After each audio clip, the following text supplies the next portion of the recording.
আসসালামু আলাইকুম। দুপুর ২টার শীর্ষ সংবাদে স্বাগত জানাচ্ছি শাহনাজ পারভীন। মঙ্গলবার স্বাধীনতা পুরস্কার ২০২৫ প্রদান করবেন প্রধান উপদেষ্টা। সুন্দরবনের আধা কিলোমিটার জুড়ে আগুন কাজ করছে ফায়ার সার্ভিসের ৬ ইউনিট। গুরুতর অসুস্থ তামিম ইকবাল নেওয়া হয়েছে লাইফ সাপোর্টে। চাঁদাবাজির মামলায় এনসিপির প্রতিনিধি সহ গ্রেফতার ২। সাকিব আল হাসানের সম্পদ জব্দের নির্দেশ। বিডিআর বিদ্রোহের ঘটনা পুনঃতদন্তে কমিশনের সময়সীমা বাড়ল। জয়পুরহাট পৌরসভার সাবেক মেয়র মুস্তাক আবার গ্রেফতার। দুর্নীতিবাজ কর্মচারীদের বিরুদ্ধে ব্যবস্থা নেওয়ার নির্দেশ। ঈদের পর স্টারলিংক ইন্টারনেটের পরীক্ষামূলক ব্যবহার শুরু।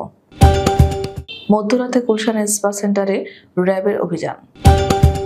দেশে প্রথমবারের মতো সমুদ্রপথে ফেরি চলাচল শুরু। চীন যুক্তরাষ্ট্র যুদ্ধ করলে উভয়ই হেরে যাবে চীনা প্রধানমন্ত্রী। এবং কানাডায় আকস্মিক নির্বাচনের ঘোষণা নতুন প্রধানমন্ত্রীর। শুনছিলেন শিরোনাম, এবার বিস্তারিত। অন্তর্বর্তীকালীন সরকারের প্রধান উপদেষ্টা অধ্যাপক ডক্টর মোহাম্মদ ইউনূস আগামী ২৫ মার্চ মঙ্গলবার স্বাধীনতা পুরস্কার ২০২৫ প্রদান করবেন। এই অনুষ্ঠানে ৭ জন বিশিষ্ট ব্যক্তিকে তাদের জাতীয় পর্যায়ে গৌরবোজ্জ্বল অবদান স্বীকৃতি স্বরূপ স্বাধীনতা পুরস্কারে সম্মানিত করা হবে। প্রধান উপদেষ্টা স্বাধীনতা দিবসের প্রাক্কালে দেশের শ্রেষ্ঠ কৃতিত্বপূর্ণ ব্যক্তিদের সম্মান জানাবেন। সকাল 10:30টায় রাজধানী ঢাকার ওসমানী স্মৃতি মিলনায়তনে এই পুরস্কার প্রদান করা অনুষ্ঠান হবে।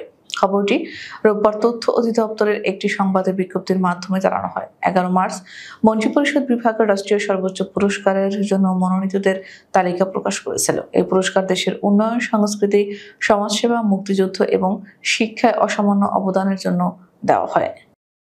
সুন্দরবনের ২৩-এর সিলার শাপলার বিল এলাকার আগুন অন্তত আধা কিলোমিটার জুড়ে ছড়িয়ে পড়ায় আগুন নিয়ন্ত্রণে কাজ করছে ফায়ার সার্ভিসের ৬টি ইউনিট।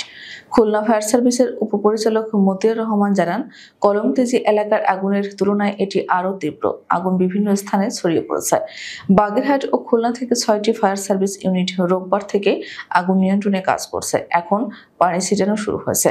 সুন্দরবন পূর্ব বন বিভাগের বিভাগীয় বন কর্মকর্তা কাজী মোহাম্মদ নুরুল করিম বলেন, আমরা যখন কলমতেজি টহল ফাঁড়ির আগুন নেভানোর কাজ করছিলাম তখন শাপলার বিল এলাকায় নতুন করে আগুনের সূত্রপাত হয়। বনের ভিতরে হালকা বাতাস থাকায় আগুন দ্রুত ছড়িয়ে পড়েছে। স্থানীয় গ্রামবাসী ও বন কর্মকর্তাদের সহায়তায় আমরা আগুন নিয়ন্ত্রণে আনতে কাজ করেছি। ঢাকা প্রিমিয়ার লিগের একটি ম্যাচ খেলতে বাংলাদেশ ক্রীড়া শিক্ষা প্রতিষ্ঠানে অবস্থান করছিলেন জাতীয় দলের সাবেক অধিনায়ক তামিম ইকবাল। ম্যাচ চলাকালে সেখানে গুরুতর অসুস্থ হয়ে পড়েন তিনি। এমনকি তাকে নেওয়া হয় লাইফ সাপোর্টে। সোমবার বিকেএসপিতে শাইনপুকুরের সাথে মোহামেডানের খেলায় ফিল্ডিং করছিলেন তামিম। ম্যাচ চলাকালে হঠাৎ অসুস্থতা বোধ করেন। এক পর্যায়ে বুকে তীব্র ব্যথা অনুভব করতে থাকেন তিনি। বিকেএসপিতেই তাকে দেওয়া হয় প্রাথমিক চিকিৎসা। অবস্থার উন্নতি না হওয়ায় স্থানীয় হাসপাতালে স্থানান্তর করা হয় তামিমকে। এক পর্যায়ে অবস্থার কিঞ্চিত অবনতি হলে তাকে নেওয়া হয় লাইফ সাপোর্টে। পিরোজপুরে নির্মাণাধীন মডেল মসজিদে হামলা, ভাঙচুর ও টাকা ছিনতাইয়ের মামলায় জাতীয় নাগরিক কমিটির প্রতিনিধি মুসাব্বির মাহমুদ সানি ও তার সহযোগী মিলন সিকদারকে গ্রেফতার করেছে পুলিশ। শনিবার বেলা ৩টার দিকে পিরোজপুর শহরের কাপুরিয়াপট্টি এলাকা থেকে তাদের গ্রেফতার করা হয়। মুসাব্বির মাহমুদ সানি পিরোজপুর বৈষম্য বিরোধী ছাত্র আন্দোলনের সমন্বয়ক ও জাতীয় নাগরিক কমিটির প্রতিনিধি। ৪ কোটি টাকার চেক ডিসঅনারের অভিযোগে করা মামলায় বাংলাদেশ ক্রিকেট দলের সাবেক অধিনায়ক সাকিব আল হাসানের সম্পদ জব্দের আদেশ দিয়েছেন আদালত। সোমবার ঢাকার অতিরিক্ত মেট্রোপলিটন ম্যাজিস্ট্রেট জিয়াদুর রহমানের আদালত এই আদেশ দেন। আদালতের পেশকার রিপন মিয়া এ তথ্য জানিয়েছেন। এর আগে পুঁজিবাজারে কারসাজি ও আর্থিক অনিয়ম খতিয়ে দেখতে গত ২ অক্টোবর সাকিব, তার স্ত্রী উম্মে আহমেদ শিশির ও তাদের ব্যবসায়িক প্রতিষ্ঠানের ব্যাংক হিসাবের তথ্য তলব করে ফাইন্যান্সিয়াল ইন্টেলিজেন্স ইউনিট। তদন্ত শেষে সরকারের নির্দেশে বিএফআইইউ তার সব ব্যাংক হিসাব জব্দ করে। সাকিব জাতীয় সংসদ নির্বাচনে মাগুরা ১ আসন থেকে আওয়ামী লীগের টিকিটে সংসদ সদস্য নির্বাচিত হন। গত ৫ আগস্ট শেখ হাসিনা সরকারের পতনের পর আদাবর থানায় দায়ের করা একটি হত্যা মামলায় তিনি আসামি। বিডিআর বিদ্রোহের ঘটনা পুনঃতদন্তের জন্য গঠিত কমিশনের সময়সীমা বাড়ানো হয়েছে। ২০০৯ সালের ২৫ ও ২৬ ফেব্রুয়ারির পিলখানা হত্যাকাণ্ডের ঘটনায় প্রকৃত অপরাধীদের শাস্তির আওতায় আনতে ডিসেম্বর কমিশন গঠিত হলেও তদন্তের সময়সীমা 24 মার্চ শেষ হওয়ার কথা ছিল। তবে সম্প্রতি জানা গেছে যে তদন্তের সময় 30 জুন পর্যন্ত বাড়ানো হয়েছে। কমিশনের সদস্য মুন্সি আলাউদ্দিন আল আজাদ জানিয়েছেন, প্রতিবেদন প্রায় শেষ, কিন্তু প্রকৃত তথ্য জানতে কিছু গুরুত্বপূর্ণ সাক্ষাৎকার বাকি রয়েছে। বিশেষত কারাবন্দী অভিযুক্তদের সঙ্গে কথা বলা এবং পলাতকদের সামনে নিয়ে আসা জরুরি। এর জন্য স্বরাষ্ট্র মন্ত্রণালয়ে চিঠিও পাঠানো হয়েছে। কমিশন এই 90 দিনে কি তথ্য পেয়েছে তা প্রকাশ করতে চাচ্ছে না, তবে তদন্ত চলছে। প্রতিবেদন প্রস্তুতির জন্য কমিশন ঘটনার প্রত্যক্ষদর্শীদের সঙ্গে কথা বলেছে, বিশেষত ওই সময় দায়িত্বশীল কর্মকর্তা ও গোয়েন্দা সংস্থার সদস্যদের সঙ্গে। এসব সাক্ষাৎকারের মাধ্যমে তারা জানার চেষ্টা করছে ওই ঘটনায় কি ভূমিকা ছিল, কে কি নির্দেশ দিয়েছিল এবং কোথায় আলামত ধ্বংস করা হয়েছিল। তদন্তকারীরা এসব বিষয় খতিয়ে দেখছেন।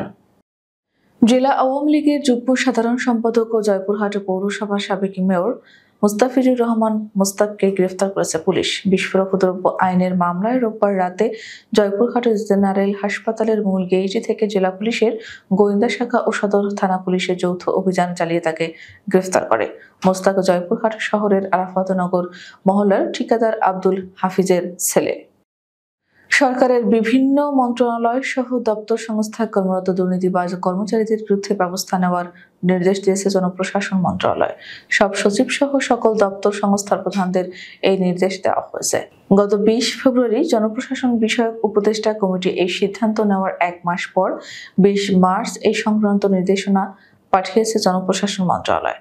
সচিবদের বরাবর পাঠানো জনপ্রশাসন মন্ত্রণালয়ের উপসচিব জামিলা শবনম স্বাক্ষরিত চিঠিতে বলা হয়েছে, মন্ত্রণালয় বিভাগ এবং আওতাধীন দপ্তরে কর্মরত কর্মকর্তা ও কর্মচারীদের মধ্যে যাদের বিষয়ে জনমনে দুর্নীতিবাজ মর্মে ব্যাপক ধারণা রয়েছে, গোয়েন্দা প্রতিবেদনের ভিত্তিতে তাদের বিরুদ্ধে বিভাগীয় ব্যবস্থা গ্রহণ করার জন্য অনুরোধ করা হলো। জনপ্রশাসন বিষয়ক কমিটির সিদ্ধান্ত অনুযায়ী জনপ্রশাসন মন্ত্রণালয়ের সব সচিব ছাড়াও সরকারি দপ্তরের মহাপরিচালক, নির্বাহী পরিচালক, ব্যবস্থাপনা পরিচালক ও চেয়ারম্যান এবং বিভাগীয় কমিশনার ও জেলা প্রশাসকদের এই নির্দেশনা দিয়েছে।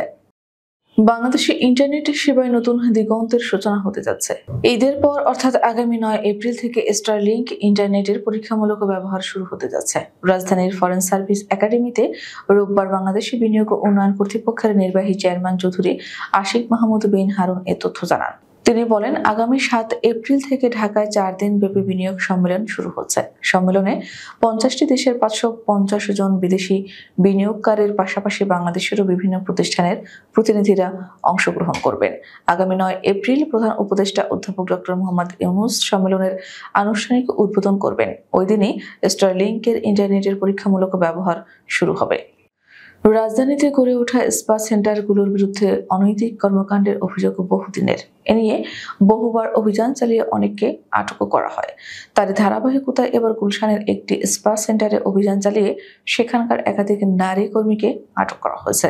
রোববার মধ্যরাতে গুলশান 1-এ আর এম সেন্টার নামে একটি ভবনের 4 তলায় অবস্থিত স্পা সেন্টারে এই অভিযান চালানো হয়। র্যাবের এক সূত্র জানা গেছে, দীর্ঘদিন ধরে আর এম সেন্টারের 4র্থ তলায় স্পা সেন্টারের আড়ালে অসামাজিক কার্যকলাপ চলছিল। রোববার রাত 12টা পর সেখানে অভিযান পরিচালনা করা হয়। এ সময় ঘটনাস্থল থেকে অসামাজিক কার্যকলাপ পরিচালনার অভিযোগে বিভিন্ন আলামত জব্দ করা হয়। এছাড়া সেখান থেকে অসামাজিক কার্যকলাপের সঙ্গে জড়িত একাধিক নারী কর্মীকে আটক করে র্যাব। দেশে প্রথমবারের মতো সমুদ্রপথে ফেরি চলাচল শুরু হয়েছে। সোমবার সকালে সীতাকুণ্ডের বাঁশবাড়িয়া ঘাটে নৌ পরিবহন মন্ত্রণালয় এবং শ্রম ও কর্মসংস্থান মন্ত্রণালয়ের উপদেষ্টা ব্রিগেডিয়ার জেনারেল অবসরপ্রাপ্ত ডক্টর এম সাখাওয়াত হোসেন এই ফেরি সার্ভিস উদ্বোধন করেন। এ সময় আরো উপস্থিত ছিলেন বিদ্যুৎ, জ্বালানি ও খনিজ সম্পদ মন্ত্রণালয়, সড়ক পরিবহন ও সেতু মন্ত্রণালয়ের উপদেষ্টা মোহাম্মদ ফাউজুল কবির খান, প্রাণী সম্পদ মন্ত্রণালয়ের উপদেষ্টা ফরিদা আক্তার। বাঁশবাড়িয়া থেকে ফেরিতে করে উপদেষ্টারা সন্দ্বীপে যাবেন, সেখানে সুধী সমাবেশ করা হবে। এতে প্রধান উপদেষ্টা ডক্টর মোহাম্মদ ইউনূস সমাবেশে ভার্চুয়ালি যুক্ত হয়ে প্রধান অতিথি হিসেবে বক্তব্য রাখবেন। চলতি বছরের জানুয়ারিতে দ্বিতীয় দফায় যুক্তরাষ্ট্রের প্রেসিডেন্ট হিসেবে ফিরে এসেছেন ডোনাল্ড ট্রাম্প। এর সঙ্গে বিশ্বে যেন আবারও ফিরে এসেছে বাণিজ্য যুদ্ধ। ট্রাম্প ক্ষমতায় এসেই চীনের পণ্যে অতিরিক্ত 10% শুল্ক আরোপ করেছে। পাল্টা পদক্ষেপের ঘোষণা দিয়েছে চীনও। এমন অবস্থায় দুই পরাশক্তির শুল্ক যুদ্ধের মধ্যে ওয়াশিংটন ও বেজিং এর সম্পর্ক গুরুত্বপূর্ণ সন্ধিক্ষণে রয়েছে বলে জানিয়েছেন চীনের প্রধানমন্ত্রী লি কিয়াং। তিনি বলেছেন, চীন এবং আমেরিকা শান্তি স্থাপন করলে উভয় দেশই লাভবান হবে, এমনকি চীন এবং আমেরিকা যুদ্ধ করলে উভয়ই হেরে যাবে বলেও মন্তব্য করেছেন তিনি। কানাডার নতুন প্রধানমন্ত্রী মার্ক কার্নি পার্লামেন্ট ভেঙে দিয়ে 28 এপ্রিল নির্বাচনের ঘোষণা দিয়েছেন। রবিবার বহু প্রতীক্ষিত এই সিদ্ধান্তের মাধ্যমে আনুষ্ঠানিকভাবে নির্বাচনী প্রচারণা শুরু হলো। মাত্র 2 সপ্তাহ আগে প্রধানমন্ত্রী হিসেবে দায়িত্ব নেওয়া কার্নি জাস্টিন ট্রুডোর স্থলাভিষিক্ত হন। এই পরিবর্তন এমন এক সময় হয় যখন কানাডা ও যুক্তরাষ্ট্রের মধ্যে উত্তেজনা চরমে পৌঁছেছে। আমাদের পরবর্তী রাত 10টার শীর্ষ সংবাদ দেখার আমন্ত্রণ জানিয়ে এখনকার মতো বিদায় নিচ্ছি। দর্শক, ভিডিওটি শেষ পর্যন্ত দেখার জন্য আপনাকে অসংখ্য ধন্যবাদ। নিত্য নতুন সংবাদ পেতে আমাদের ইউটিউব চ্যানেলটি সাবস্ক্রাইব করুন ও নিয়মিত নোটিফিকেশন পেতে বেল বাটনটি ক্লিক করুন এবং আমাদের ফেসবুক পেজটিতে লাইক করুন। এছাড়াও আমাদের ভিডিওতে লাইক দিয়ে শেয়ার করুন। আল্লাহ হাফেজ।